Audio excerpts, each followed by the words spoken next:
Kunta Kinte.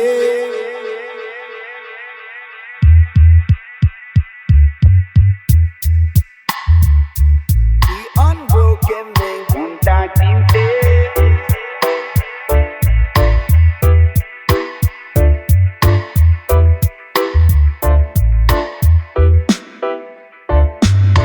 Born by the river on a far shore, chains could not quiet the spirit so bold.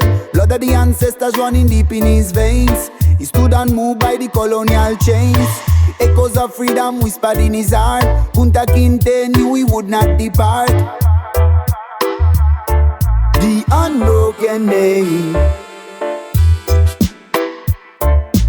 facing the storm but never tame. Roots run deep through struggle and pain. Still we chant your unbroken name.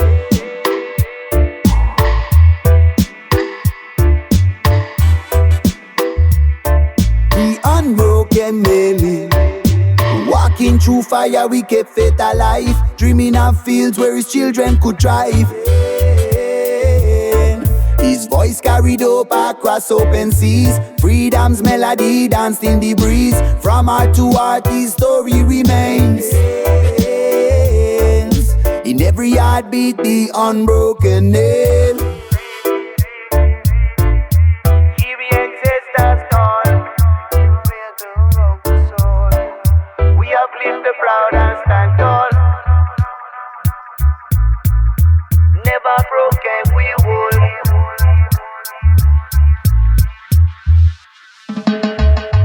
Kunta Kinte, your spirit remains. Lighting the path through history's chains. Roots run deep through struggle and pain. Still we chant your unbroken name.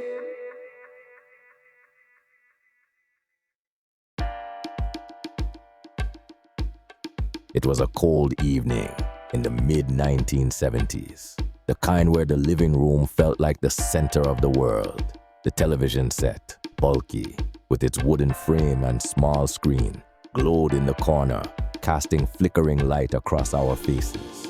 My brother, sister, and I sat huddled together on the worn sofa, the air thick with the smell of supper still lingering from the kitchen. On the screen, Roots played, its powerful images of suffering and injustice unfolding in stark, uncomfortable detail. The room was silent, except for the voices from the TV and the occasional creak of the floorboards. My sister leaned forward, eyes wide, while my brother frowned, absorbed. I could feel my stomach twist with every scene. I remember feeling annoyed and displeased, not just at what I was seeing, but at the weight of it, the unfairness, the cruelty laid bare. It was hard to watch, harder still to understand why such things had ever happened. The story felt too close, too raw. Even as a child, I sensed that this wasn't just history. It was something that reached out from the screen, demanding that we see it and feel it. When the episode ended, none of us spoke for a long while. The light from the TV faded, leaving only our reflections in the dark glass and the uneasy silence between them.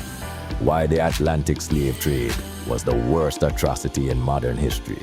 The Atlantic slave trade stands as one of the darkest chapters in modern history, defined by its immense scale, systemic brutality, and lasting global consequences.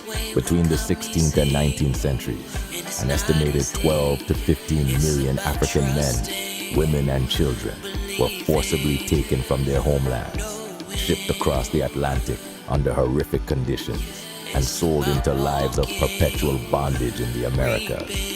Millions more died in capture raids, in holding forts along the African coast, or aboard ships where disease, malnutrition, and abuse were rampant. The sheer human cost, both in lives lost and lives destroyed, renders the transatlantic slave trade one of the greatest crimes against humanity ever committed. What makes the Atlantic slave trade uniquely horrifying is not only its magnitude, but its systematic dehumanization. Africans were treated as commodities, their bodies reduced to property in an economic system that built the wealth of Europe and the Americas. Families were torn apart, identities were erased, and entire societies were destabilized. The trade created racial ideologies designed to justify slavery, embedding notions of white supremacy and black inferiority that persist even today.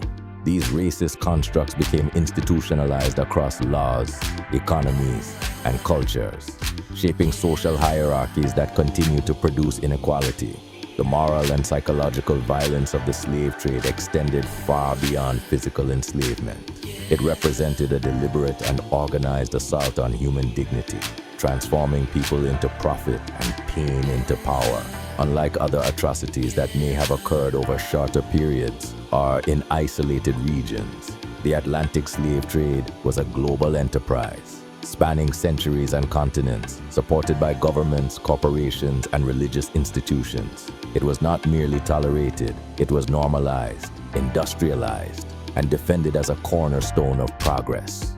Its legacy is still visible today in the deep racial and economic inequalities that mark much of the Atlantic world.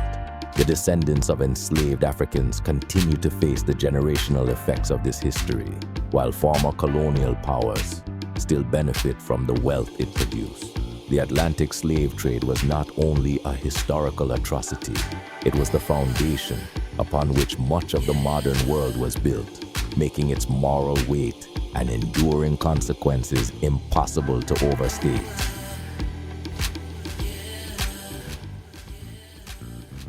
Need a lamp to my feet, a light on my path.